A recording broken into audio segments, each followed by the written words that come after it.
Okay, so this is the patient who came in with, let's just say flank pain. So patient got an ultrasound, and I hope it doesn't freeze. Maybe it will. But if it recovers, there's a mass in the upper pole of the right kidney, and it's complex. And so you can see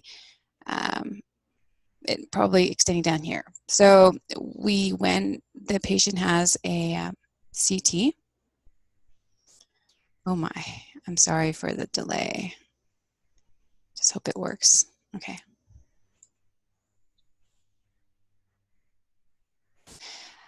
So patient got a contrast enhanced CT.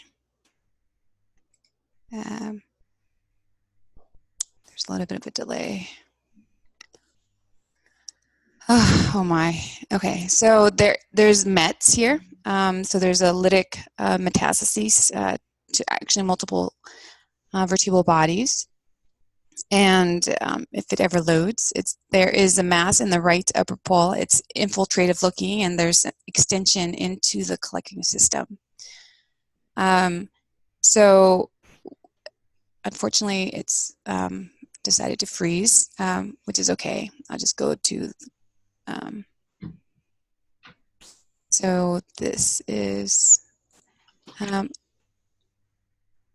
all right. So it was called, or it was a differential diagnosis case. So when you think about central lesions, of course, RCCs on the differential diagnosis, but something else that you have to consider is the TCC, transitional cell carcinoma, that invades into the renal parenchyma. So it looked something like this, my case. So which of these cases is RTCC? And so it's either a TCC or RCC.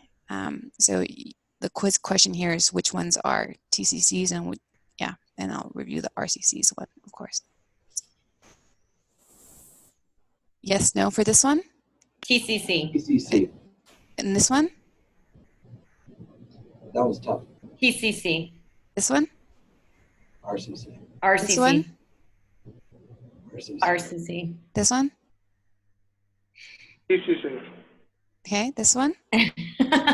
Oh, Can't tell. We can't see the anything else about that. There's an opinion here at Montefiore that all of these are TCC. No. Okay, all right. So this one? RCC. This one? oh, really? TCC. Okay, so the patient had a biopsy of the bone met, and it came back as urothelial primary. So there was a paper that was published in this AGR paper. So it's important to differentiate these two types because they have distinct behavior and prognosis. Intrarenal TCC has the worst prognosis than RCC. If it invades the renal parenchyma, as it did in my case, then it becomes stage T3, and the treatment is different. If it's TCC, they need an FU with wider lymph node dissection. In contrast, if it's RCC, they only need a nephrectomy. So I actually had a case when I was a resident, there was an outside study, and it wasn't reviewed by radiology, but the outside report said, renal lesion consistent with RCC. The patient went on to get a nephrectomy, and it came back as TCC. So the patient had to go back for a reoperation to have the ureter resected. So anytime there's a central lesion, you have to raise TCC. So features that differentiate RCC from TCC, and these are very predictive. If it meets these criteria, actually we have a very high PPV for differentiating these two entities.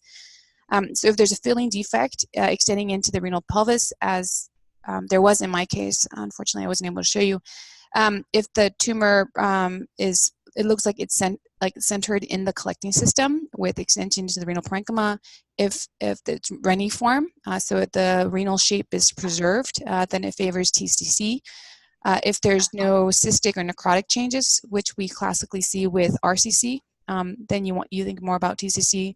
Homogeneity of the tumor, you favor TCC, and then if it's extending into the UPJ. So these are the TCC. So here you got, there's a reniform shape and there's a mass extending into the collecting system. Here, and there's relatively homogeneous. Here it extends out into, actually I'm not sure what this is pointing into, sorry, we only have one image. But these are all pathology-proven TCCs, the ones in the yellow boxes.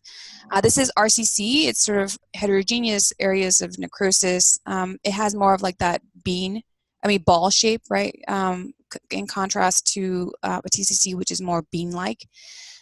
This is RCC, it's enhancing. This is TCC. This is, again, the kidney is, the shape is preserved, hypoenhancing, sort of homogeneous. And then this is also TCC. So that is that. One quick point is if you really can't tell, you can just make sure to give the differential, because you could always biopsy it, and that will change that surgical management, like you were saying. Yes, absolutely.